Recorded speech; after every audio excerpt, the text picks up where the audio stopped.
আল্লাহ রাব্বুল আলামিন বলেন, ওয়ালাকাদ যারা'না লিজাহান্নামা কাসীরাম মিনাল জিন্নি ওয়াল ইনসি লাহুম কুলুবুন লা ইয়াফকাহুনা বিহা ওয়া লাহুম আ'য়ুনুন লা ইউবসিরুনা বিহা ওয়া লাহুম আযানুন লা ইয়াসমা'উনা বিহা أولئك كالأنعام بل هم أضل أولئك هم الغافلون জোরে বলুন আল্লাহু আকবার। অধিকাংশ বান্দাকে আমি সৃষ্টি করেছি জাহান্নামের জন্য। হয়তো প্রশ্ন করবেন, আল্লাহ তো জানেনি আল্লাহ অধিকাংশকে জাহান্নামের জন্য সৃষ্টি করেছেন, দোষটাতে আমার দোষটা কি? আল্লাহ তো নিজেই জানেন আমি জাহান্নামে চলে যাব। কিন্তু না, প্রত্যেক শিক্ষক কিন্তু ক্লাসের সব ছাত্রের তথ্য জানেন, কোন ছাত্র ফেল করবে পাশ করবে এটা কিন্তু শিক্ষক জানেন। কিন্তু ছাত্র ফেল পাশের জন্য ব্যর্থতা শিক্ষকের না ছাত্রের? বলেন কার? ছাত্রের। আল্লাহ রাব্বুল আলামিন তো জানবেনই, তিনি তো ভবিষ্যতের মালিক, বর্তমানের মালিক, অতীতের মালিক। তিনি বলছেন অধিকাংশই জাহান্নামের সৃষ্টি জাহান্নামে চলে যাবে যাদের চোখ আছে দেখে না, যাদের কান আছে শোনে না, যাদের অন্তর আছে বোঝে না। এরা হলো চতুষ্পদ জন্তু, অথবা এর চাইতে নিকৃষ্ট। নাউযুবিল্লাহ। কার কথা? আসতে বলবেন না, কার কথা? আল্লাহর কথা। হাইরে বিড়ি খায় মানুষ, মাঝে মাঝে চিন্তা করে রমজান গেল, এই অভ্যাসটা কেউ ছাড়তে পারে না। আল্লাহ তো রমজান দিয়েছেন নেশা থেকে মুক্ত রাখার জন্য, এই রমজানটা দিয়েছেন। নেশা করো, রমজান মাসের একটা মাস ট্রেনিং নাও, নেশা মুক্ত তোমার জীবনটা গড়ো। কিন্তু সারাদিন রোজা ঠিকই থাকে, সকাল থেকে ইফতার পর্যন্ত কোনো সমস্যা নাই, ভালোই ছিল, কোনো ডিস্টার্ব নেই, কোনো গুতাগুতি নাই। কিন্তু ইফতার করি, দোকানদারের সামনে গিয়ে বলে মাথা কাজ করছে না, দাও টান একটা দিয়েই মরি। এরকম আছে না নাই বলেন? সুখটান, আমাকে উনি বলতেছেন সুখটান। কি দরকার? আমরা এই নেশার দিকে যাব না। জোরে বলি ইনশাআল্লাহ, জোরে বলি ইনশাআল্লাহ। আজকে এদেশের যুব সমাজকে নিয়ে আমার খুব আশঙ্কা হয়। একটা বিশাল সংখ্যক যুব সমাজ তারা অ্যাডিক্টেড, বিভিন্ন মাদকে তারা আসক্ত, এমনকি শিক্ষাঙ্গন পর্যন্ত এটা স্পর্শ করেছে। আমার ডান পাশে উনি সচেতন মানুষ, উনি এটাকে অবশ্যই ফিল করবেন এবং দায়িত্বশীল একজন মানুষ, তিনি এটাকে মাথায় নিয়ে জায়গা মতো বলবেন বলে আমি আশা করি ইনশাআল্লাহ। এই যুব সমাজকে ধ্বংস করার জন্য প্রতিবেশী, ধরুন মায়ানমার থেকে ইয়াবা এবং আমাদের প্রতিবেশী রাষ্ট্র থেকে বিভিন্ন ধরনের এই মাদকগুলো এত সহজলভ্য করে দেওয়া হয়েছে যে যুবকদের হাতে হাতে এগুলো অ্যাভেলেবেল হয়ে যাচ্ছে। আপনি কি চান আপনার ছেলে মাদকাসক্ত হয়ে ধ্বংস হয়ে যাক? আপনি কি চান? অতএব এই মাদকের ব্যাপারে আমাদের সবার সজাগ দৃষ্টি রাখার দরকার আছে না নাই? আসতে বলবেন না, আছে না নাই?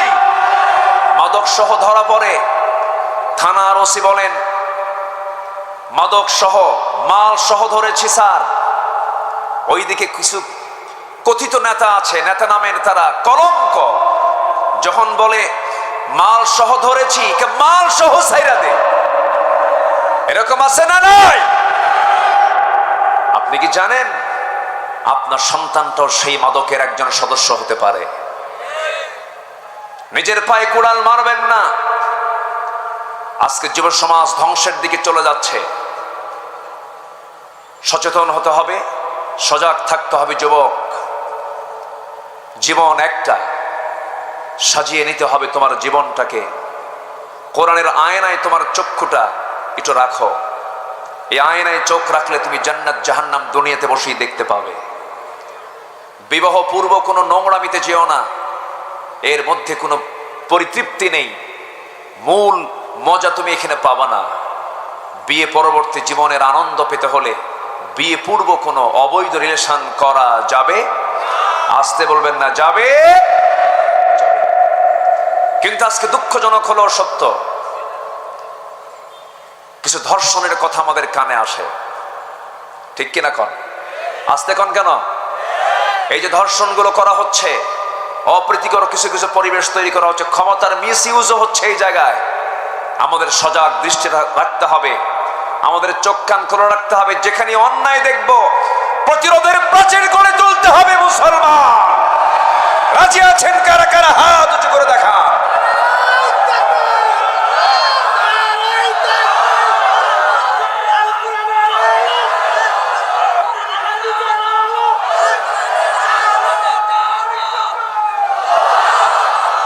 এই পাক ভারত উপমহাদেশ, এই সাবকন্টিনেন্ট শাসন করেছে এক সময়ে মুঘলরা।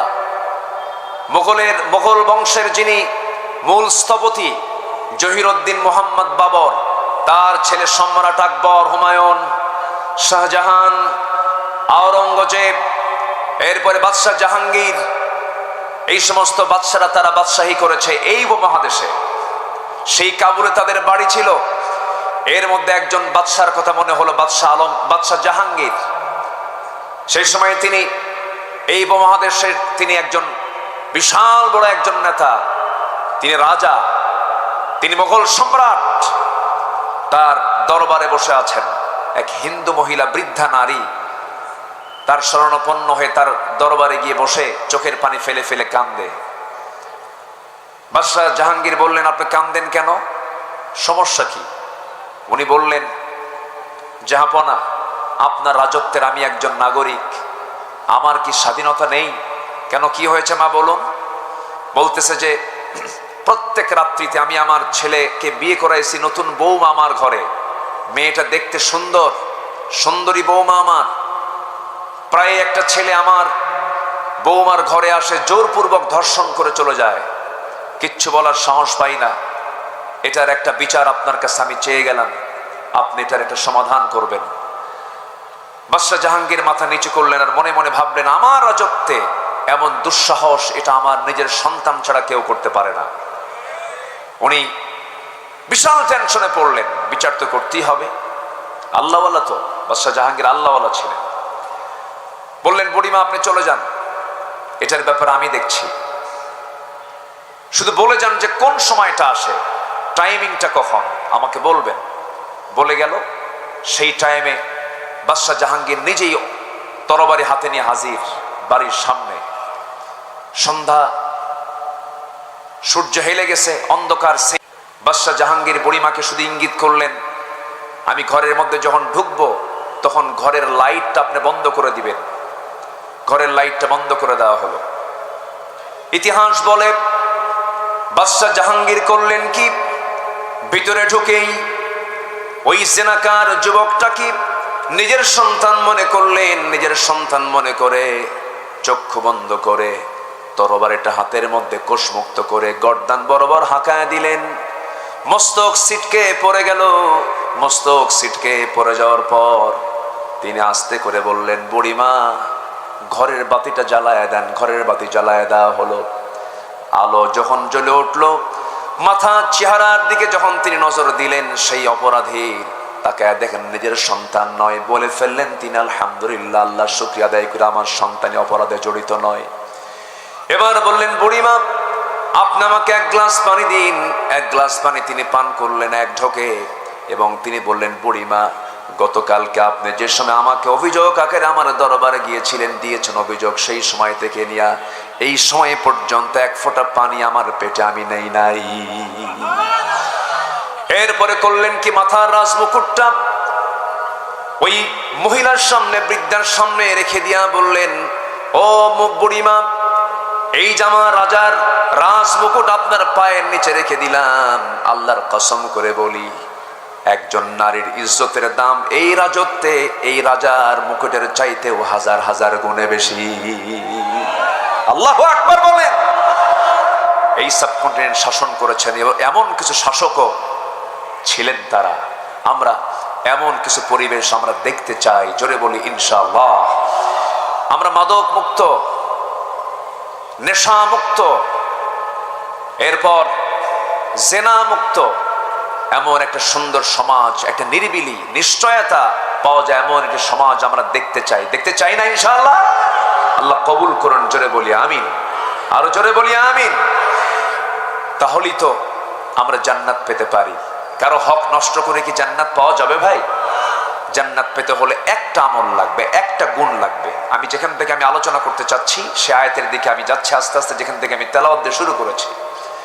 আল্লাহ রাব্বুল আলামিন সুন্দর করে বলেন, জান্নাতু আদনিন আল্লাতী ওয়া'আদার রাহমানু ইবাদাহু বিল গায়বি ইন্নাহু কানা ওয়া'দুহু মা'তিয়া لا يسمعون فيها لغوا إلا سلاما ولهم رزقهم فيها بكرة وعشيا تلك الجنة التي نورث من عبادنا من كان تقيا জোরে বলুন আল্লাহু আকবার। আল্লাহ রাব্বুল আলামিন বলেন, আমি তো বান্দাগুলোকে এমন জান্নাত দেব যে জান্নাতের মধ্যে কোনো অনর্থক কথা বান্দার কানে যাবে না, আজে বাজে কোনো কথা শুনবে না, অনর্থক কোনো আওয়াজ তার কানে যাবে না, আজে বাজে কোনো শব্দ তার কানে যাবে না। এমন জান্নাত তাকে দেওয়া হবে, সকাল বিকাল তার জন্য রিজিক বরাদ্দ থাকবে, মন যা চাবে তাই সে জান্নাতের মধ্যে পেয়ে যাবে। জোরে কোন সুবহানাল্লাহ। ওয়ালাকুম ফিহা মা তাশতাহি আনফুসুকুম, তোমার মন যা চাবে তুমি তাই পাবে। দুনিয়াতে মানুষ বুড়ো হয়ে যায়, জান্নাতে কি বুড়ো হওয়ার কোনো সুযোগ আছে? আজ থেকে বুড়ো হওয়ার কোনো সুযোগ আছে? জান্নাতে বুড়ো হওয়ার কোনো সুযোগ নাই। জান্নাতে চির যৌবন নিয়ে জান্নাতের অবস্থান করবে চিরকাল। সেখানে আল্লাহ পাক জান্নাতের হুরদের সাথে জান্নাতীদের বিয়ে পড়ায় দিবেন। কি পড়ায় দিবেন বলেন? তাহলে বিয়ে বহির্ভূত কোনো সম্পর্ক কখনো বৈধ হতে পারে না। কিন্তু আজকের সমাজে আমি যদি একটা প্রশ্ন করি, বলুন তো বিয়ে সহজ না জেনা সহজ? বলেন বলেন। জেনাকেই উৎসাহ দেওয়া হয়, জেনাই যেন একটা সহজ রূপ নিয়েছে, এমনটা আমরা দৃশ্য আমরা দেখতে চাই না। আমরা জেনাকে কঠিন দেখতে চাই, বিয়েকে সহজ দেখতে চাই। কি ঠিক কিনা? ঠিক কিনা? যুবকরা আকাম কুকামে কখনো যাবা না। জান্নাতে যেতে হলে জেনা মুক্ত যৌবন তোমাকে ধরে রাখতে হবে। এর জন্য আল্লাহ পাক এই সূরার ভিতরে, এই কোরআনের ভিতরে একটা টোটাল সূরাই নাজিল করেছেন যুবকদের জন্য, সূরা ইউসুফ। সূরা কি? ইউসুফ। চরিত্র গড়তে চাও? সূরা ইউসুফ পড়ো। কোন সূরা পড়ো? সূরা ইউসুফটা তুমি সুন্দর করে পড়ো। সাইয়েদনা ইউসুফ আলাইহিস সালাতু ওয়াস সালামকে শ্রেষ্ঠ রূপ আল্লাহ পাক তাকে দান করেছিলেন। এটা ছিল তার জন্য বিশাল বড় একটা পরীক্ষা। সেই বিশাল পরীক্ষায় সাইয়েদনা ইউসুফ আলাইহিস সালাতু ওয়াস সালাম ফেল করেছেন না পাস করেছেন? আসতে বলেন, ফেল করেছেন না পাস করেছেন? পাস করেছেন। সবার ইতিহাস কম বেশি জানা আছে। ইউসুফ আলাইহিস সালাতু ওয়াস সালাম কি ওই তৎকালীন দুনিয়ার সবচেয়ে সুন্দরী নারী যখন তাকে প্রেমের প্রস্তাব দিয়ে ফেললো, সেই সময় তিনি বলেন, ইন্নী আখাফুল্লাহ, আমি আল্লাহকে ভয় করি। এমনকি শেষ পর্যন্ত সেই ঘর থেকে নিজেকে রক্ষা করার জন্য যখন দৌড় মারা শুরু করে দিলেন, দরজাগুলো পটপট করে খুলে গেল। পিছন দিক থেকে তার কামিসুহু মিন দুবুরিন, জুব্বাটা টেনে ধরা হলো। শেষ পর্যন্ত মামলার রায় হয়ে গেল। ইউসুফ আলাইহিস সালাতু ওয়াস সালামকে জেলখানায় ঢুকানো হলো। তিনি হাসতে হাসতে জেলখানার দিকে চলে গেলেন। নির্দোষ একটা মানুষ কারাবন্দী করা হলো। কিন্তু মানুষকে হাসি দিতে দিতে ভিতরে যখন চলে যেতে লাগলেন, তাকে প্রশ্ন করা হলো, ইউসুফ, মানুষকে জেলখানায় যাওয়ার সময় হাসে নাকি? তিনি বললেন, জেলখানে আমার কাছে এই মুহূর্তে প্রিয়, কারণ জেলখানে অন্তত জুলাইখার ডিস্টার্ব থাকবে না। যেরকম সুবহানাল্লাহ। কিন্তু আল্লাহর কি কুদরত! ইউসুফ আলাইহিস সালাতু ওয়াস সালাম একদিকে জেলখানায় ঢুকলেন, আল্লাহ তাআলা তার সম্মান মর্যাদা বাড়ায় দিয়া খাদ্য মন্ত্রীর দায়িত্ব নিয়ে সে জেলখানা থেকে বের হয়ে গেলেন। আমার বন্ধুগণ, বিশেষ করে যুবকদেরকে বলি, আজকের মাহফিলে যুবকরা আসছো, যৌবনটাকে কাজে লাগাও। আল্লাহ রাব্বুল আলামিন 7 শ্রেণীকে আরশ আজিমের ছায়ায় জায়গা দিবেন। এর মধ্যে এক শ্রেণী হলো এক প্রকার যুবক, শাবুন নাশা ফি ইবাদাতিল্লাহ, যে যুবক তার যৌবন কালটাকে ইবাদতে কাটায় দেয়, আকাম কোকমে তার জীবনটা নষ্ট করে না, নেশায় যায় না, অবৈধ সম্পর্কে যায় না, ডিভাইস আসক্ত হয় না, কোনো মাস্টার বেশনে যায় না। এরপরে মোবাইল মাধ্যম দিয়া, ডিভাইস মাধ্যম দিয়া কত গুনার কাজ আজকে চলতেছে। জুয়া খেলে, ক্যাসিনো খেলে, মোবাইল দিয়ে এমন যুবক বুঝি সাতক্ষীরাতে নাই? আসতে বলবেন না, আছে না নাই? অনেক পরিবারে আগুন ধরিয়ে দেয়, অনেক পরিবারে আগুন ধরে গেছে। আমার পাশে চেয়ারম্যান মহোদয় বসে আছেন, উনি আমার আলোচনায় মনে হয় একটু সন্তুষ্ট হচ্ছেন, কারণ প্রায় প্রায় ওনারই দরবার করতে হয়, ঠিক কি না? এই যে সিচুয়েশনগুলো, যুবকরা নষ্ট করো না, জীবনটা একটা সুন্দর করে সাজিয়ে নাও। নামাজ পড়তে হবে কন্টিনিউ। কয় ওয়াক্ত নামাজ? আসতে বলবেন না, কয় ওয়াক্ত নামাজ? 5 ওয়াক্ত নামাজটাকে কন্টিনিউ করবা। নাশায়া ফি ইবাদাতিল্লাহ, আল্লাহ তাআলা বলেন আমি তাকে আরশ আজিমের ছায়ায় জায়গা দেব সেদিন, যে যুবক তার যৌবনকালকে আমার ইবাদতে কাটায় দেয়। আল্লাহু আকবার বলেন। সম্মানিত ভাইয়েরা, সম্মানিত বন্ধুগণ, কিন্তু দুঃখজনক হলো সত্য, গোটা পৃথিবীর দ্বিতীয় বৃহত্তম মুসলিম জনপদ বাংলাদেশ, 18 থেকে 20 কোটি মুসলমানের বসবাস, 4.5 লক্ষ মসজিদের দেশ বাংলাদেশ, কিন্তু দুঃখজনক ফজরের সময় মুসল্লি খুঁজে পাওয়া যায় না। মসজিদ, এত মসজিদ এখন আমার দেশে, ফজরের সময় জোহর, আসর, মাগরিব, এশায় যতটুকু হয় ফজরে তার চাইতে কম হয়, অথচ মানুষ ফজরের সময় বাড়িতে বেশি ওয়েট করে থাকে। মানে তো বাড়িতে মানুষ বেশি থাকে হলো ফজরের সময়, আসে না। আজান হয়, আসসালাতু খায়রুম মিনান নাওম স্লোগান শোনে, কিন্তু মসজিদে হাজির হয় না। মসজিদে হাজির হয় মোট 5 জন, এর মধ্যে ইমাম 1 জন, মুয়াজ্জিন 1 জন, 2 জন তো বাদ গেলই, আর থাকলো 3 জন। এই 3 জনের সদস্য হচ্ছে 3 বুড়া মানুষ। যখন বলা হয় আপনারা বুড়া মানুষ, আপনারা মসজিদ আসছেন কেন? না আসলেও তো হতো, বাবা বুড়ি বেঁচে নাই, বুড়ি থাকলে আমরাও আসতাম। এই হলো মসজিদের দশা। আমি পাঁচপাড়ার এই গ্রামের যুবকদেরকে আমি একটা দায়িত্ব দিয়ে যাব। যুবকরা, তোমরা যদি এই সিদ্ধান্ত নিতে পারো যে পাঁচপাড়ার গ্রামের যত যুবক আছে, যত প্রাপ্তবয়স্ক মুসল্লি আছে, মুসলমান আছে, প্রত্যেকে মসজিদে হাজির করার জন্য তোমরা দাওয়াতি কাজ করবে। আমি বলে যাচ্ছি, আজকের এই মাহফিল আমি হলফ করে বলে যাচ্ছি, যেদিন আপনি দেখতে পাবেন পাঁচপাড়ার মসজিদ জোহর, আসর, মাগরিব, এশার চাইতে ফজরের মুসল্লি বেশি হয়েছে, মসজিদ ভরে গেছে, আল্লাহর কসম সেই দিন থেকে এই গ্রামে কোনো মাদক, নেশা, জেনা, ব্যভিচার সব বন্ধ হয়ে গেছে, ঠিক কিনা? কিন্তু নামাজি তো নাই, নামাজি তো পড়ে না, অথচ নামাজের গুরুত্ব কত। একজন সাহাবীর কথা মনে হলো এই মুহূর্তে, সাইয়েদনা ওমর ফারুক রাদিয়াল্লাহু তাআলা আনহু। নাম শুনছেন না সবাই? কয় নাম্বার খলিফা বলেন? কয় নাম্বার খলিফা? 2 নাম্বার খলিফা সাইয়েদনা ওমর ফারুক রাদিয়াল্লাহু তাআলা আনহু। নামাজের গুরুত্বটাকে একটু বুঝানোর জন্য আমি এই দিকে গেলাম। ওমর ফারুক রাদিয়াল্লাহু তাআলা আনহু সারা জীবন তিনি দোয়া করেছেন, আল্লাহুম্মা রযুকনি শাহাদাতান ফি সাবিলিক ওয়াজআল মাউতি ফি বালাদি রাসূলিক। আয় আল্লাহ তাআলা, তুমি আমাকে নবীর শহরে মৃত্যু দাও, আমাকে শহীদি মৃত্যু দান করো। এই দোয়াটা তিনি প্রায় করতেন। এই তো 1500 বছর আগের কথা বলছি। অর্ধ দুনিয়ার শাসনকর্তা তিনি ছিলেন, 40টা রাষ্ট্রের তিনি রাষ্ট্রপ্রধান ছিলেন। রোম, পারস্য তার নাম শুনলে থরথর করে কাঁপত। ওমর ফারুকের নাম কে না জানে? কেজরিওয়াল পর্যন্ত, ভারতের শ্রী মহাত্মা গান্ধী পর্যন্ত বলেছেন, বর্তমান দুনিয়ার সমস্ত অশান্তি দূর করার জন্য মুসলমানদের শাসক ওমরের মতো একটা শাসক দারুণ দরকার। সেই ওমর ফারুক রাদিয়াল্লাহু আনহু নামাজের কি গুরুত্ব ছিল দেখেন। তিনি দুনিয়া থেকে বিদায় নেবেন, এই দোয়া প্রায় করতেন। কোন এক ফজরের নামাজ পড়ার জন্য তিনি বাড়ি থেকে বের হলেন, মসজিদের দিকে রওনা দিয়েছেন। শাসকরা নামাজ পড়বেন আবার পড়াবেন। যে শাসকের মধ্যে নামাজ পড়ানোর যোগ্যতা থাকবে সে হচ্ছে একজন অবশ্যই যোগ্যতা সম্পন্ন শাসক। কারণ মুসলমানদের শাসক হওয়ার জন্য সবচেয়ে বড় যোগ্যতা হলো তিনি নামাজের ইমামতের যোগ্যতাও রাখবেন। আস্তে কন কেন? আমার নবীজি শাসক ছিলেন, আবার তিনি রাষ্ট্রনায়ক ছিলেন। ওমর ফারুক সেই ধারাবাহিকতায় ফজর নামাজ পড়ানোর জন্য মসজিদের দিকে রওনা দিলেন। সর্বশেষ নামাজ সেদিন তার, নামাজ পড়ার জন্য চলে গেছেন, মুসল্লায় দাঁড়ায় গেছেন। প্রথম রাকাত সুন্দর করে নামাজ পড়েছেন। দ্বিতীয় রাকাতে রুকুতে যখন চলে গেলেন, রুকুতে যাওয়ার সঙ্গে সঙ্গে এক জালিম এসে তার ডান দিকে পেটের ভিতরে বিষাক্ত চাকু ঢোকায় দিল। নামাজ আর পড়তে পারলেন না, সেভ করার জন্য তিনি নামাজ ছেড়ে দিলেন। নামাজ ছেড়ে দেওয়ার সঙ্গে সঙ্গে আবার উপর যে পরে আবার হামলা হলো। তল পেটে বিষাক্ত চাকু 2 বার ঢুকায়া দেওয়া হলো। পেট থেকে ভুঁড়িগুলো বের হয়ে গেল কিছু অংশ।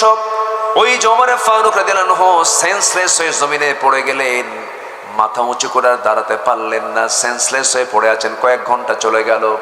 সমস্ত মুসল্লিরা জালিমকে ধরে ফেললো, পাকড়াও করে ফেলার পর তিনি সেন্সলেস হয়ে পড়ে আছেন। সকালবেলা হয়ে গেছে, ফজর নামাজ তো তার পরিপূর্ণ হয় নাই। সকালবেলা যখন তার চক্ষুটা তিনি খুলে ফেললেন, সেন্সটা ফিরে পেয়েছেন, কোনোভাবে রক্ত ঝরছে শরীর থেকে। সামনের দিকে তাকায় দেখেন তার সন্তান আব্দুল্লাহ ডুকরে ডুকরে কান্দে। ওমরে ফারুক বলেন, আমার কলেজার টুকরা আব্দুল্লাহ, তুমি কাঁদো কেন? তুমি কেন কান্নাকাটি করছো? তোমার বাবা ওমরের সারা জীবনের দোয়া ছিল আমি যেন শহীদে মওত যেন পাই, শহীদে মওত যেন আল্লাহ পাক আমাকে দিয়ে দেন। আমি বড় ভাগ্যবান। আমাকে যে আঘাত করেছে সে অন্য ধর্মের মানুষ, সে একজন অগ্নি পূজক, আবু লুলু মাজুসি, সে আমাকে আঘাত করেছে। আমি নিশ্চিত আমি শহীদ হয়ে যাব, নবীর শহরে আমার মৃত্যু হয়ে যাবে। আব্দুল্লাহ কেঁদো না, আমার জন্য পানি আনো তো। দৌড় মেরে 1 গ্লাস পানি তার সামনে নিয়ে হাজির করলেন। ওমরে ফারুক বলছেন, কলিজার টুকরা আব্দুল্লাহ রে, তুমি যে আমার জন্য পানিটা আনছো, এই পানি কিসের পানি আনলা? কাব্বা তৃষ্ণার জন্য মনে হয় পানি চাচ্ছেন, পানি পান করার জন্য পানি আনছি। ওমরে ফারুক বলছেন, আল্লাহর কসম করে বলি আব্দুল্লাহ রে, আমার কলিজার টুকরা সন্তান, আমার কলিজায় চুল পরিমাণ কোনো তৃষ্ণা নাই, আমার পানির কোনো প্রয়োজন নাই। আমার সবচেয়ে বড় তৃষ্ণা হলো ফজর নামাজ শুরু করেছিলাম, প্রথম রাকাত পড়তে পেরেছি, দ্বিতীয় রাকাতে রক্তাক্ত হয়ে আমি অজ্ঞান হয়ে পড়েছিলাম। ফজর নামাজটা আমার কমপ্লিট হয় নাই, ওযুর পানি দাও, ওযু বানায়া ফজরটা আমার আদায় করা দরকার। আল্লাহু আকবার, আল্লাহু আকবার। নামাজের মধ্যে তাদের কি মজা ছিল, নামাজের কি গুরুত্ব তাদের মাঝে ছিল। সঙ্গে সঙ্গে ওযুর পানি দেওয়া হলো। কিতাবে এসেছে ওযু বানালেন, ওযু বানায় নামাজে দাঁড়াবেন কেমনে, ভুঁড়িগুলো বাইরে বের হয়ে এসেছে। সন্তানকে ডাক দিয়ে বলে, সন্তান রে একটা গামছা দিয়ে দাও। গামছা দিয়ে তিনি পেট বাঁধলেন, ভুঁড়ি সহ পেট বাঁধলেন। নামাজে দাঁড়াবেন, দাঁড়িয়ে দাঁড়িয়ে নামাজ পড়বেন, কিন্তু শরীর থেকে রক্তগুলো গড়ে গড়ে দুর্বল হয়ে গেছেন, তিনি পারলেন না দাঁড়িয়ে। বসে পড়বেন, বসেও পারলেন না। শুয়ে শুয়ে ইশারা করে সর্বশেষ নামাজ তিনি আদায় করলেন। আদায় করার পরে বলছেন, কলিজার টুকরার সন্তান আব্দুল্লাহ, আমার সারা জীবনের শখ ছিল আমি নবীর পাশে ঘুমাবো। বছর 2 আগে প্রথম খলিফা আমার ভাই আবু বকরকে নবীর পাশে ঘুমায় দিয়েছি। আমার বড় শখ, আমিও নবীর পাশে ঘুমাতে চাই, কিন্তু জায়গা তো আমার না, জায়গা তো আম্মা জান আয়েশা সিদ্দিকা রাদিয়াল্লাহু তাআলা আনহার। অতএব তুমি আমার পক্ষ থেকে তার দরজায় গিয়ে কড়া নেড়ে আমার প্রস্তাবটা দিয়ে আসো, যে বলো ওমর তার কাছে কবরের জায়গাটা ভিক্ষা চেয়েছে, একটু যে বলো।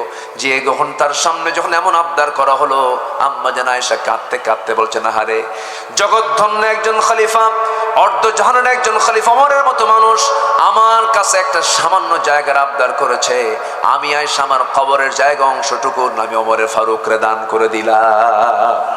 আমার নবীর কবরের পাশে 2 জন শুয়ে আছেন, এখনো ইতিহাস যায় দেখে আসেন। এই যে 6 মাস আগে গিয়েছিলাম, তাদের 2 জনকে উদ্দেশ্য করে একটা আয়াত নাযিল হয়েছিল, লা তারফাউ আসওয়াতাকুম ফাওকা সাওতিন নবী, তোমরা তোমাদের আওয়াজকে নবীর আওয়াজের চাইতে বড় করো না। শায়াত খচিত, শায়াতের নিচেই তারা শুয়ে আছেন।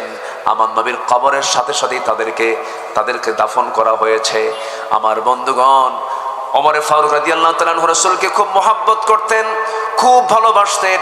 শুধু ওমর নয়, যত সাহাবী পৃথিবীতে এসেছেন, নবীর সঙ্গে যারা সহবত পেয়েছেন, প্রত্যেকটা সাহাবীর মর্যাদা এত বেশি যে এত সম্মান তাদেরকে আল্লাহ রাব্বুল আলামিন দিয়েছেন। এত সম্মান দেওয়ার যতগুলো কারণ আছে, আমি যতটুকু ভাঙ্গাচোরা স্টাডি করে দেখেছি, আল্লাহর কসম করে বলছি, আমার কাছে মনে হয় প্রত্যেক সাহাবীরা জীবনের চাইতে রাসূলকে সবচাইতে বেশি ভালোবেসেছেন। যেরকম সুবহানাল্লাহ।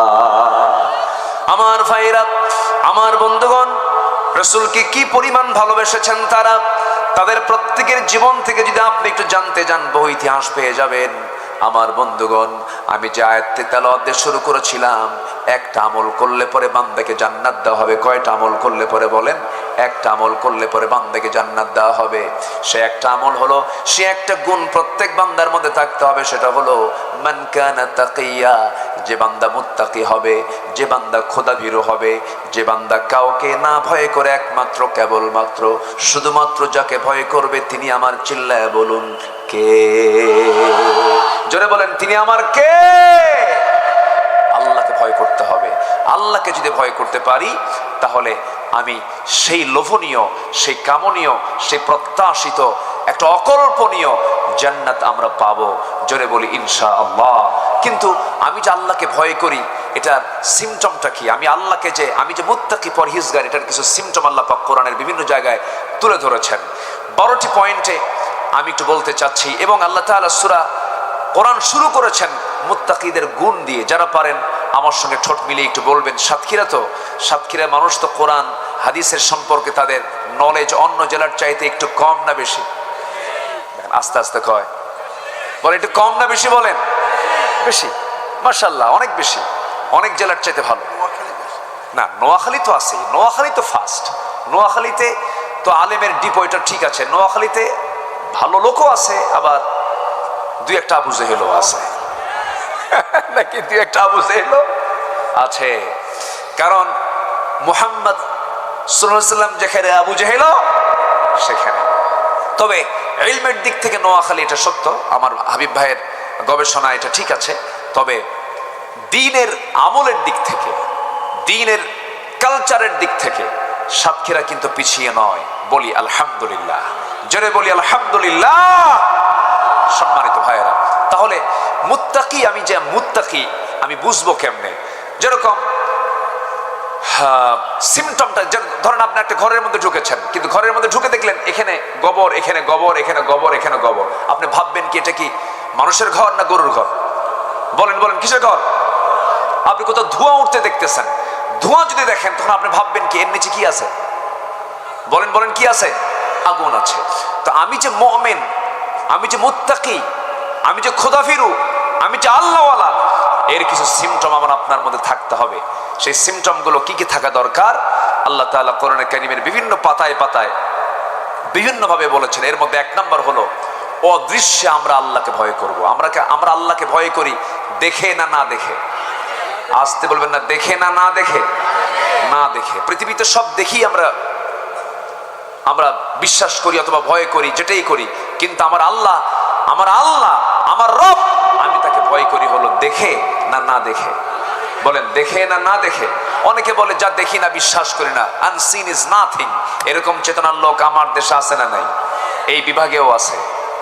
যাদের কনসেপ্ট হচ্ছে আনসিন ইজ নাথিং, যা দেখা যায় না তা বিশ্বাস করা যায় না, ওই নেতৃত্ব আমরা মানতে চাই না।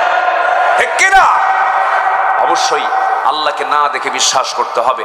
কারণ আল্লাহর অনেক সৃষ্টি আছে আমরা দেখতে পাই না। যেরকম বিদ্যুৎ দেখতে পাই না, আমরা বিশ্বাস করি। আমরা ইথারকে দেখতে পাই না, বিশ্বাস করি। আমরা বাতাসকে দেখতে পাই না, বিশ্বাস করি। তাহলে আল্লাহর সৃষ্টি দেখতে পাই না, আমরা আল্লাহকে এই চর্মচক্ষু দিয়ে দুনিয়াতে দেখতে পাবো না, আমরা জান্নাতে দেখতে পাবো। জোরে বলি ইনশাআল্লাহ। আমরা দেখতে পাবো কোথায়?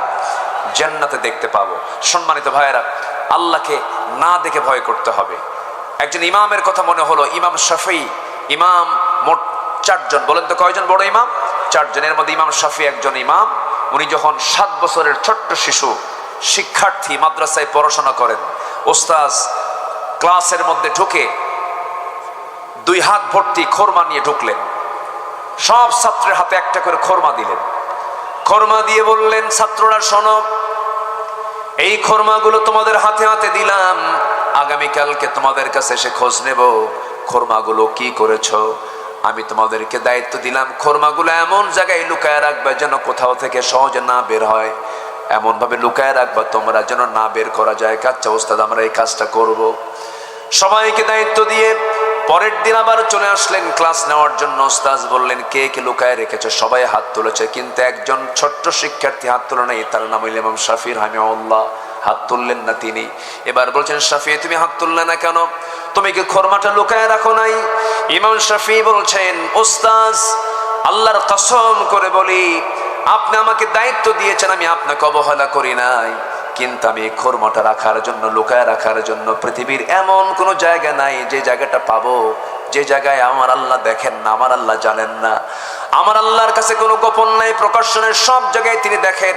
অতএব যে আল্লাহর কাছে কোনো কিছু গোপন করে রাখার কোনো সুযোগ নাই, সেই জমিন আমি কোথাও খোরমা রাখার জায়গা পাই নাই। শাফির ওস্তাজ বললেন, বুঝতে পেরেছি, আমার এতগুলো ছাত্রের মধ্যে একটা ছাত্রী পেয়েছে আল্লাহওয়ালা, সেটা হচ্ছে আমার শাফি, সে বড় আলেম হবে। আল্লাহু আকবার বল। তাহলে আমার আল্লাহর কাছে কোনো আড়াল আছে? কোনো আড়াল আছে? আমরা আকাম কুকাম যেটাই যদি করার চিন্তা করি, কিন্তু আমার আল্লাহর কাছে কি আড়াল হওয়ার কোনো সুযোগ আছে? না। আমার আল্লাহকে ভয় করব হলো এমন ভাবে অদৃশ্যে তিনি আমাকে দেখেন, অদৃশ্য থেকে তিনি আমাকে অবজার্ভ করেন, তাহলেই আমি খোদা ভীরু হতে পারবো। নাম্বার 2 হচ্ছে হালাল হারামের সূক্ষ্ম সীমারেখা রক্ষা করে চলা। জীবনের সকল জায়গায় কোনটা হালাল কোনটা হারাম, এটাকে আমার অবশ্যই বাছ বিচার করে চলতে হবে। একই ব্যক্তি মাহফিল কমিটির সভাপতি, আবার একই ব্যক্তি যাত্রা কমিটির সভাপতি। আসতে বলবেন না, আছে না নাই? একই ব্যক্তি 5 ওয়াক্ত নামাজ পড়ে, আবার উনি সুদের কারবার করে। সুদ করে নামাজি মনে হয় সাতক্ষীরাতে নাই। আপনারা উঠতেছেন কেন? এই যে ভাই, অনেক রাত হয়েছে মনে হয়, একটু বসেন, একটু বসেন, আমাকে একটু সময় দেন, আমাকে একটু সময় দেন সম্মানিত ভাইয়েরা। তাহলে সুদখোর নামাজি, বলেন তো এই নামাজের কোনো পুরস্কার কি আল্লাহর আদালতে আছে? আসতে বলবেন না, আছে? নাই। আমার বন্ধুগণ, হজ করে আসছে, হাজিনা বললে মন খারাপ করে। হাজিনা বললে কি করে? মন খারাপ করে।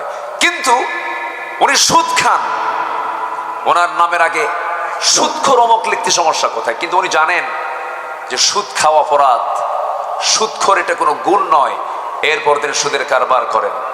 এরকম বহু নামাজি আমার দেশে আছে। সুদের সঙ্গে যার সম্পর্ক থাকবে তার কোনো ইবাদত কবুল করবেন না যিনি তিনি আমার কে।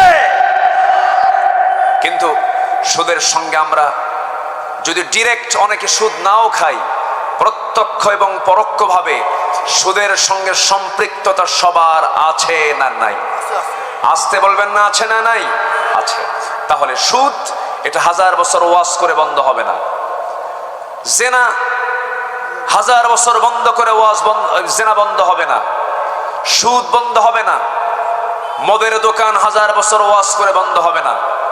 তাহলে আপনি যদি আমাকে প্রশ্ন করেন, হুজুর আপনি ওয়াজ করতে আসছেন সাতক্ষীরা, আপনাকে প্রশ্ন করি, সুদ ওয়াজ করে বন্ধ হবে না, জেনা ওয়াজ করে বন্ধ হবে না, মদ ওয়াজ করে বন্ধ হবে না, তাহলে কিভাবে রাসূল এগুলোকে বন্ধ করেছেন? এগুলোকে বন্ধ করার জন্য নবীজির পন্থা যদি অবলম্বন করতে হয়, কথা একটাই, জমিন আইন প্রতিষ্ঠা করতে হবে একমাত্র আল্লাহ তাআলা। রাজি আছেন কারা কারা? হাত উঁচু করে মুসলমানরা দেখা।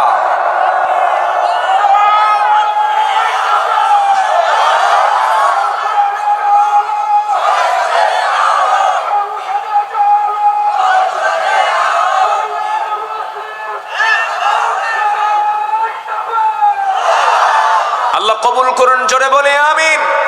আমার নবী ছিলেন 12 লক্ষ বর্গ মাইলের রাষ্ট্রপ্রধান।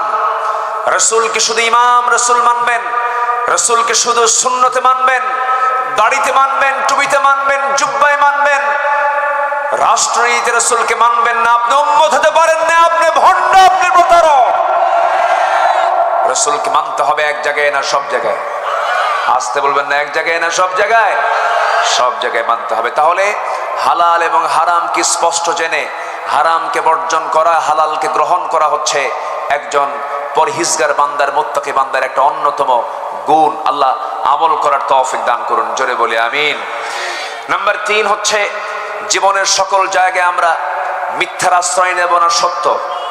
বলেন, মিথ্যার আশ্রয় না সততার আশ্রয়? সততা নিয়ে চলবো, এক জায়গায় না সব জায়গায়? বলেন, এক জায়গায় না সব জায়গায়? ওজন হবে সমান সমান না কম বেশি? একটা সূরা আছে সূরাতুল মুতাফফিফিন, এটা ওজনের সূরা। আল্লাহ পাক বলছেন, ধ্বংস হোক তার যারা নেওয়ার সময় বেশি নেয়, দেওয়ার সময় কম দেয়। এমন ব্যবসায়ী আমার দেশে নাই বললেই চলে।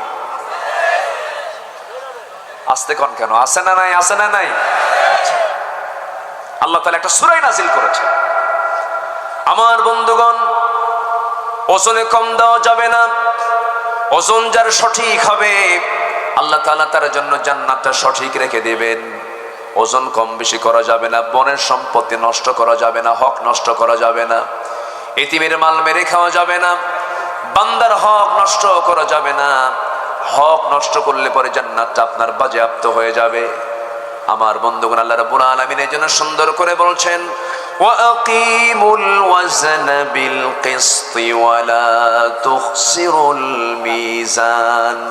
তোমরা তোমাদের ওজনটাকে সঠিক করো, ওজনটাকে নষ্ট করো না। বহু টুপিওয়ালা দাড়িওয়ালা আছে, শুধু টুপি দাড়ি রাখলেই যে সে আল্লাহওয়ালা হলো তা কিন্তু নয়।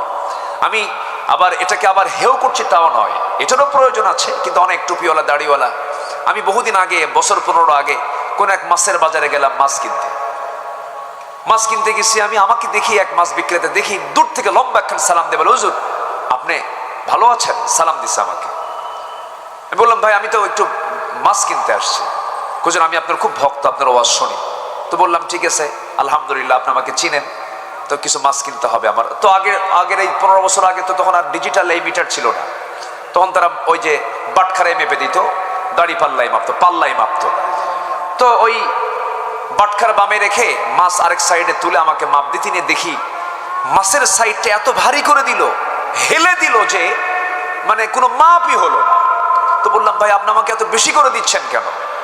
বলতেছে, হুজুর দোয়ার জন্য, আমি আপনাকে খুব ভালোবাসি।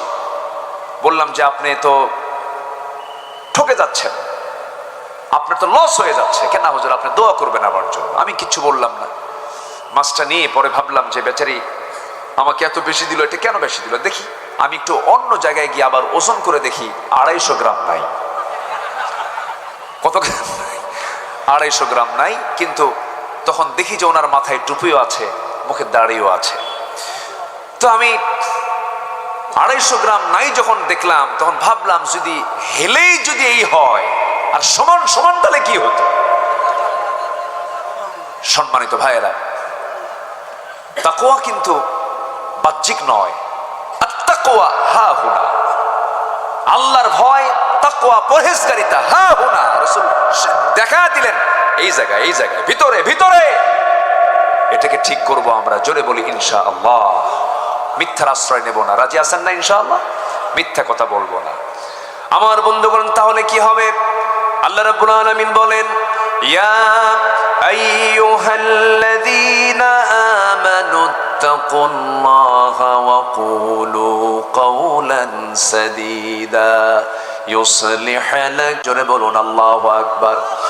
তোমরা সত্য কথা বলো, এবং তোমরা সত্য কথা যদি বলতে পারো, আমি আল্লাহ ওয়াদা করছি আমি তোমার সমস্ত ভুল ভালো আমলগুলোকে নেক আমল দিয়ে ভরপুর করে দেব, এবং তোমার জীবনের সমস্ত গুনাহগুলোকে মাফ করে সম্মানজনক জান্নাত আমি তোমাকে দিয়ে দেব। আমার বন্ধুগণ, ব্যবসার ক্ষেত্রে সরল হব আমরা, কাজ কারবারে সরল হব। ইমাম বুখারীর নাম সবাই শুনেছেন। ইমাম বুখারী রাহমাতুল্লাহ আলাইহি একজন বড় হাদিস বিশারদ ছিলেন। সবচেয়ে বড় সহিহ হাদিসের গ্রন্থ হলো বুখারী শরীফ, তার নামই নামকরণ করা হয়েছে। রাশিয়ার বুখারায় তার বাড়ি ছিল, এই জন্য তার নাম বুখারী। এই ইমাম বুখারী একজন ব্যবসায়ী ছিলেন, বিশাল ব্যবসা তিনি করতেন। কোন এক রাতের আধারে একটা ব্যবসায়ী টিম এসে তার কাছে কিছু পণ্য সামগ্রী, ব্যবসার কিছু মাল ছিল। বলা হলো, বুখারী এই মালটা আজকে রাতে দিলে পরে 500 দিরহাম বেশি লাভে আমি তোমার এই মালটা কিনে নেব, 500 দিরহাম বেশি লাভ দেব তোমাকে। ইমাম বুখারী বলেন, রাতের বেলা আমি আর কারবার করবো না, যাও চলে সকালবেলা আসো। সকালবেলা অন্য একটা ব্যবসায়ী টিম যখন তার সামনে এসে বলতেছে, ইমাম বুখারী এই মালটা যদি আজকে সকালবেলা দাও 1000 দিরহাম লাভ তোমাকে দেব, লাভ ধরায় দেব। ইমাম বুখারী বললেন, 1000 দিরহাম লাভ আমি তোমাকে লাভে তোমাকে বিক্রি করব না, কারণ মনে মনে নিয়ত করে ফেলেছি গত রাত্রিতেই 500 দিরহাম বললামই আমার এই মালটা ছেড়ে দেব, অতএব আমার 1000 দিরহামের প্রয়োজন নাই। সুবহানাল্লাহ বলা যাবে না? কি কথা কি বুঝতেছেন আপনারা? কথা বুঝতেছেন? জ্বালানি হোন্ডা কি লাইনে থাকে? পাম্পে থাকে, লাইনে থাকে, লাইনে থাকে, লাইনে থাকে। এটা সংকট। আমার মনে হয় একটা জরিপ আসলো, আমার কানে আসছে যে পাম্পে অন্যান্য সময় নরমালি সপ্তাহে যত লিটার লাগতো এখন তার ডাবল লাগে। মানে মানুষও কিছু সমস্যা হয়ে গেছে, মানুষের ভিতরে কিছু ছটফটানি শুরু হয়েছে, মনে হয় এটা খাবে, এরকম একটা ভাবসা। তো কৃত্রিম একটা সংকট যদি কেউ তৈরি করে ফেলে, যদি কেউ কৃত্রিম সংকট তৈরি করে ফেলে, যারা নিত্য প্রয়োজনীয় জিনিসের যারা স্টক করবে, যারা হেতেকার করবে, মজুদকরণ করবে, তাদের প্রতি লানত করেছেন স্বয়ং কে? আসতে বলবেন না কে? এটা কি সততার দৃষ্টান্ত? না, এটা সৎ ব্যবসায়ের দৃষ্টান্ত এটা নয়। সম্মানিত ভাইয়েরা, সম্মানিত বন্ধুগণ, আল্লাহওয়ালা জাতি যদি হয়ে যায়, তখন দেখবেন যে এই ক্রাইসিস গুলো থাকবে না। বান্দার মধ্যে শর্ত হলো থাকতে হবে কার ভয়? আসতে বলবেন না কার ভয়? আল্লাহর ভয়। নাম্বার 4 হচ্ছে অন্যায়ের ব্যাপারে আপোষহীন থাকতে হবে। এটা হচ্ছে পরহেজগার বান্দার অন্যতম বৈশিষ্ট্য। নিজে অন্যায় করবে না, কাউকে অন্যায় হতে দেবে না। মান ইবনে জাদিয়া নামে একজন ব্যক্তি সাইয়েদনা ওমর ফারুকের শাসনামলে রাষ্ট্রের সিলমহল চুরি করে সে বেশ কিছু টাকা, রাষ্ট্রের মাল কিছু সে তসরুফ করে ফেলে, ধরা পড়ে। ওমর ফারুক বললেন, ওর শাস্তি কেউ দেবে না, আমি ওর 100 দিন, ওকে আমি 100 দররা 100 বেত্রাঘাত করব। তো চোরদের পক্ষেও কিছু লোক থাকে। মান ইবনে জাদিয়ার পক্ষে 3 জন ব্যক্তি সুপারিশ করতে আসছে। ওমর ফারুক বললেন, এর 100 বেত্রাঘাত মারা হয়েছে না, ওই 3টার 100 বেত্রাঘাত সমান করে মারো। আল্লাহু আকবার বলেন। অন্যায়ের ক্ষেত্রে আপোষহীন হব আমরা, জোরে বলি ইনশাআল্লাহ। আল্লাহ রাব্বুল আলামিন বলেন, ওয়ালা তারকানু ইলাল্লাযীনা যালামু ফাতামাসসাকুমুন নার ওয়ামা লাকুম মিন দুনিল্লাহি মিন আউলিয়া সুম্মা লা তুনসারুন। জোরে বলুন আল্লাহু আকবার, আরো জোরে বলুন আল্লাহু আকবার। নাম্বার 5 হলো সর্বোচ্চ পদে থেকেও মানুষের প্রতি রহম দিল থাকা। এমপি হওয়ার আগেও যেমন, এমপি হওয়ার পরেও তেমন, চেয়ারম্যান হওয়ার আগেও যেমন, চেয়ারম্যান হওয়ার পরেও তেমন। আপনারা আবার মন খারাপ করেন না, মানে জাস্ট আমি বোঝানোর জন্য বলতেছি। নেতা হওয়ার আগেও যেমন, নেতা হওয়ার পরেও তেমন, তার মধ্যে কোনো পরিবর্তন আসবে না। বরঞ্চ আল্লাহওয়ালা যদি হয়, ক্ষমতা পাওয়ার আগে যতটুকু ভালো ছিল, ক্ষমতা পাওয়ার পর তার অবস্থা আরো খারাপ হয়ে যাওয়ার কথা। যেমন খারাপ হয়ে গিয়েছিল ওমর ফারুক রাদিয়াল্লাহু আনহুর ভিতরে। যখন তিনি খলিফা হয়েছেন, দিন দিন শুকায়া যান, অসুস্থ হয়ে পড়েন। তাকে বলা হলো, সাইয়েদনা ওমর, আপনি দিন দিন শুকায়া যাচ্ছেন কেন? তিনি চোখের পানি মুছতে মুছতে বলছেন, কাঁদতে কাঁদতে বলছেন, আহারে, তোমরা যে আমাকে দায়িত্বটা দিয়েছো, এই দায়িত্বই আমাকে স্বাস্থ্যহীন বানায় দিয়েছে। রাতে বেলা ঘুমাতে পারি না। রাতের আধারে তিনি বের হতেন প্রত্যেক রাতে জনগণকে দেখার জন্য। কোন এক রাতের আধারে তিনি এক প্রত্যন্ত অঞ্চলে চলে গেলেন।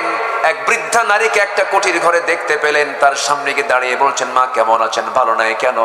ওমর ফারুক শাসন করতে হয়েছে, দেখতে আসে না। খলিফা তেমন ভালো না, আমি তার প্রতি নাখোশ হয়েছি। ওমর ফারুক বললেন, নিজের পরিচয় গোপন করে বলছেন, বুড়িমা, এত দূরে কি ওমর ফারুক আসতে পারে নাকি? অনেক দূরের পথ এটা। এবার বুড়িমা শক্ত গলায় বলতেছে, এত দূর যদি মনে হয়, খলিফা হওয়ার দরকার কি ছিল? খলিফা হওয়ার দরকার কি? খলিফা হওয়ার দরকার ছিল? উনি কেঁদে ফেললেন। উনি তো অ্যারেস্ট হয়ে গেলেন মহিলার কাছে। এবার বলছেন, মা, তাহলে আমি আপনার কাছে ক্ষমা চাচ্ছি। তার পক্ষ থেকে নিজের পরিচয় দিলেন না, নিজের পরিচয় গোপন করছেন। এবার তিনি বলছেন, ওমর ফারুককে মাফ করার জন্য আপনি কি চান? আপনি যদি টাকা পয়সা চান, আপনাকে টাকা পয়সা দেওয়া হবে। এক পর্যায়ে বুড়িমা বলতেছে, বুড়িমার কাছে বলতেছেন, ওমর ফারুক, আমি আপনাকে 25 দিরহাম দেব, 25 দিনার দেব। আপনি কি খুশি নাকি আমি খুশি? ইতিমধ্যে তারা সফর সঙ্গে ছিলেন সাইয়েদনা আলী। সাইয়েদনা আলীকে ডাক দিচ্ছেন, আলী এইদিকে আসো। তিনি বলছেন, আমিরুল মুমিনিন ওমর ফারুক, আমি আসতেছি। এই কথা হঠাৎ করে মহিলার কানে চলে গেছে। ওমর ফারুক, এই লোকটা আমি কার সঙ্গে কথা বলি? থরথর করে কাঁপে। আর মহিলা বলে, হুজুর, আমিরুল মুমিনিন, আমার ভুল হয়ে গেছে, আপনি আমাকে মাফ করে দেন। ওমর ফারুক বলছেন, বুড়িমা, আপনি আমাকে চিনতে পেরেছেন, ভালো কথা, কিন্তু মাফ আপনি চান কেন? মাফ আমি আপনার কাছে চাই, আপনি আমাকে মাফ করে দেন। আমি আপনাকে 25 দিরহাম দিয়ে দিলাম, আপনি আমাকে লিখে দেন। ইতিহাস লেখে, নিজের জামা ছিঁড়ে ফেললেন, সেই জামার কাপড়ে লিখে নিলেন 25 দিরহামের বিনিময়ে সমস্ত অভিযোগ আমি সব উজ্জ্ব করে নিলাম। সেই চিঠিখানা নিয়ে বাড়িতে এসে বললেন, সন্তানদেরকে শোনো, যেদিন ওমর দুনিয়া থেকে বিদায় নিয়ে নেবে, যেদিন ওমর কবরের বাসিন্দা হয়ে যাবে, সেই দিন আমার কাফনের কাপড়ের সাথে এই চিঠিটা তোমরা দিয়ে দিবা। এই চিঠিখানা নিয়ে আমি আল্লাহর আদালতের সামনে দাঁড়িয়ে বলবো, আল্লাহ, এই যে চিঠিখানা দেখো, তোমার বান্দাদের প্রতি কোনো জুলুম করে নাই, বরং আমার পক্ষে এই চিঠিখানা তারা লিখে আমাকে দিয়েছে। আল্লাহ যেন সেই কঠিন মুসিবতের দিন, বিচারের দিন যেন আল্লাহ পাক আমাকে মাফ করে দেন। জোরে বলেন সুবহানাল্লাহ। আমার বন্ধুগণ, প্রথম খলিফা আবু বকর সিদ্দিক রাদিয়াল্লাহু আনহু যখন খলিফাতুল মুসলিমিন হলেন, এক বুড়ি মহিলা বারবার কান্নাকাটি করে। মানে ওই বুড়ির বাড়ি আর ওমর আবু বকরের বাড়ি পাশাপাশি। ওই মহিলার কেউ ছিল না, স্বামী নাই, ছেলে নাই, মেয়ে নাই, বৃদ্ধা মানুষ, চোখ দিয়েও দেখে না তার খেদমতটা করবে কে। প্রতিবেশী হওয়ার কারণে প্রত্যেক রাত্রে আবু বকর সিদ্দিক রাদিয়াল্লাহু আনহু তার খেদমত করে আসতেন। তার কাপড় চোপড় ধুয়ে দেওয়া, তার রান্না বান্না করে দেওয়া এবং তার খাবার টাবার ধুয়ে দেওয়ার সমস্ত দায়িত্ব তিনি পালন করতেন। কিন্তু খলিফা যখন হলেন, ওই মহিলার কানে যখন চলে গেছে, কান্নাকাটি করছেন মহিলা। কিন্তু সন্ধ্যাবেলায় হাজির আবু বকর বলছেন, ও বৃদ্ধা নারী, আপনি কান্দেন কেন? আবু বকর খলিফা হওয়ার আগে যে খেদমত করেছে, খলিফা হওয়ার পর আপনার সেই খেদমত করে যাবে। কোনো টেনশন করার দরকার নাই আপনার। ইতিহাস লেখে একটানা 2 বছর তিনি খেলাফতের দায়িত্ব পালন করেছেন, প্রতিবেশীর হক আদায় করেছেন। এবার তিনি মারা গেলেন। এখন ওই মহিলা বেঁচে আছেন, কিন্তু তার খেদমতটা করবে কে? মহিলা জানে না প্রথম খলিফা ইন্তেকাল করেছেন। দ্বিতীয় খলিফার খেলাফত প্রতিষ্ঠা হয়ে গেছে। ওমর ফারুক জানলেন ওই মহিলাকে দেখার মতো কেউ নাই। তিনিও করলেন কি, সন্ধ্যার সময় আবু বকরের মতো তিনিও খেদমত করার জন্য ওই মহিলার ঘরের মধ্যে ঢুকলেন। ঘরের মধ্যে ঢুকে তার খেদমত করে আসলেন। কিন্তু মহিলা জানেন না ওমর আবু বকর মারা গেছেন, খাদেম চেঞ্জ হয়ে গেছে, খলিফা চেঞ্জ হয়ে গেছে। ঘরের মধ্যে ঢুকি সমস্ত কাপড় চোপড়গুলো ধুয়ে দেওয়া, খাবার রান্না বান্নাগুলো করে দেওয়া, ফলমূলগুলো ধুয়ে দিয়ে ওমর ফারুক ঘর থেকে বের হয়ে আসলেন। সামনে খাবার নিয়ে যখন বুড়িমা বসেছেন, একটা খেজুরে যখন মুখে নিয়েছেন, খেজুরের মুখে নেওয়ার সঙ্গে সঙ্গে দাঁতের নিচে খেজুরের বিচি পড়ে গেছে। তখন তিনি বলে ফেললেন, ইন্না লিল্লাহ, আমার বিশ্বাস আমার আসল খাদেম আবু বকর দুনিয়াতে নেই, সেই দুনিয়া থেকে বিদায় নিয়েছে। কারণ আমার আবু বকর যখন খেজুরটাও যখন আমার সামনে ধুয়ে দিত, শুধু খেজুর ধুয়ে দিত না, আমি বুড়া মানুষ, আমার খেতে যেন কষ্ট না হয়, খেজুরের বিচি পর্যন্ত সে সরাইয়া দিয়ে আমার শুধু খেজুরগুলো আমার হাতের আমার সামনে দিয়ে দিত। জোরে বলেন সুবহানাল্লাহ। আমার বন্ধুগণ, তাহলে মুত্তাকি বান্দার বৈশিষ্ট্য হবে সর্বোচ্চ পদে থেকেও যা, না থেকেও তাই। তার যে খেদমত, তার যে উদারতা, তার যে আচরণ, তার যে স্বভাব একই রকম থেকে যাবে। আমার বন্ধুগণ, এরপরে নাম্বার 6 হলো অন্যের সম্পদ এবং হক লঙ্ঘন থেকে ওই বান্দা নিজেকে পরহেজ রাখবে। জান্নাতি বান্দার বৈশিষ্ট্য হবে এটা। কারণ আল্লাহ রাব্বুল আলামিন সুন্দর করে বলছেন, ইন্নাল্লাহা ইয়া'মুরুকুম আন তু'আদ্দুল আমানাতি ইলা আহলিহা ওয়া ইযা হাকামতুম বাইনান নাসি আন তাহকুমু বিল আদল ইন্নাল্লাহা নি'ম্মা ইয়া'ইযুকুম বিহি। জোরে বলুন আল্লাহু আকবার। আল্লাহর এক জায়গায় বলছেন, ওয়ালা তাকুলু আমওয়ালাকুম বাইনাকুম বিল বাতিল ওয়া তুদলু বিহা ইলাল হুক্কামি লিতাহকুলু ফারীকাম মিন আমওয়ালিন নাসি বিল ইসমি ওয়া আনতুম তা'লামুন। জোরে বলুন আল্লাহু আকবার। অন্যের সম্পদকে নিজের সম্পদ বানানো যাবে না। পুকুর দখল করা নেতা আছে না নাই? আসতে কয় আছে না নাই? অন্যের জমি দখল করা বদমাইশ আছে না নাই? এগুলো আল্লাহওয়ালা বান্দার বৈশিষ্ট্য হতে পারে না। এগুলো করা যাবে না। আপনি যা করবেন এগুলো হক নষ্ট হয়ে যাবে। জাহান্নামে আল্লাহ পাক উপর করে একদম উল্টা করে জাহান্নামের মধ্যে ফেলে দিবেন। তিনি কে? তিনি কে? তিনি কে? আল্লাহ তাআলা। নাম্বার 7 হচ্ছে জীবনের সকল জায়গায় আল্লাহর পরে সবচেয়ে বেশি মহব্বত করতে হবে একজন মানুষকে। তিনি হচ্ছেন মুহাম্মদ সাল্লাল্লাহু আলাইহি ওয়াসাল্লাম। আমার নবীর জীবদ্দশায় একজন ব্যক্তি নিজেকে নবী দাবি করেছিল, মুসাইলামতুল কাজ্জাব। তার নাম কি? মুসাইলামতুল কাজ্জাব। সে নবীকে নবী দাবি করেছিল। তো একজন সাহাবীকে মুসাইলামতুল কাজ্জাব করলো কি, ধরে নিয়ে চলে গেল তার দরবারে। হাবিব বিন যায়েদ নামে সেই সাহাবীকে ধরে বলল, আমি নবী, তুমি আমাকে নবী হিসেবে গ্রহণ করো। হাবিব বিন যায়েদ বললেন, আমি ফাঁসির মঞ্চে যেতে রাজি, আমি আমার রসুল ছাড়া অন্য কোন রসুলকে রসুল মানতে রাজি নই। শেষ পর্যন্ত ইতিহাস লেখে তার ডান হাত, বাম হাত, ডান পা, বাম পা একটা একটা করে কাটা হয়। আর উনি বলেন, তোমরা আমাকে আঘাত করছো আর ভাবতেছো আমার ইমানকে ছিনতাই করে নিবা। আমার আল্লাহ তাআলা আমার চোখের সামনে 8টা জান্নাতের দরজা দেখায় দিতেছে। দুনিয়া থেকে বিদায় নিয়েছেন, নবীর মোহাব্বত থেকে, নবীর আনুগত্য থেকে এক চুল পরিমাণ নড়েন নাই। আমরা সামান্য কিছু পেলে আমরা ইমান বিক্রি করে ফেলি। আল্লাহ আমাদের ইমানকে মজবুত করে দেন, জোরে বলি আল্লাহুম্মা আমিন। সর্বশেষ, আমি লম্বা করতে চাচ্ছি না, কারণ রাত অনেক গভীর হয়েছে, তো একটু 10টায় উঠতে পারলে ভালো হতো। আলোচনা একটা যৌবনকাল থাকে, মানুষের একটা যৌবনকাল থাকে না? মানুষের যৌবনকাল হলো 25 থেকে 40 বছর। তো মাহফিলের মূল যৌবনকাল হলো 9টা থেকে 11টা, এটা হচ্ছে যৌবনকাল। এরপরে এটা হচ্ছে বুড়াকাল। এটা কি কাল বলেন? বুড়াকাল। নাম্বার 8 হচ্ছে দিনের পথে জিহাদ। এটা মুত্তাকির জীবনের একটা গুরুত্বপূর্ণ কাজ, তাকওয়ার একটা অপরিহার্য দাবি। ওয়াজাহিদু ফিল্লাহি হাক্কা জিহাদি হুয়া জাতাবাকুম ওয়া মা জাআলা আলাইকুম ফিদ-দীনি মিন হারাজ মিল্লাতা আবিকুম ইব্রাহিম ওয়া সাম্মাকুমুল মুসলিমিন। এই 8টা গুণে গুণান্বিত হয়ে আমরা আমাদের ইমানকে তরুতাজা করে আল্লাহর সামনে প্রস্তুত হওয়ার মানসিকতা আমরা তৈরি করি, আহ্বান জানিয়ে আমি আমার কথা না বাড়িয়ে আমি এখানে শেষ করতে চাই।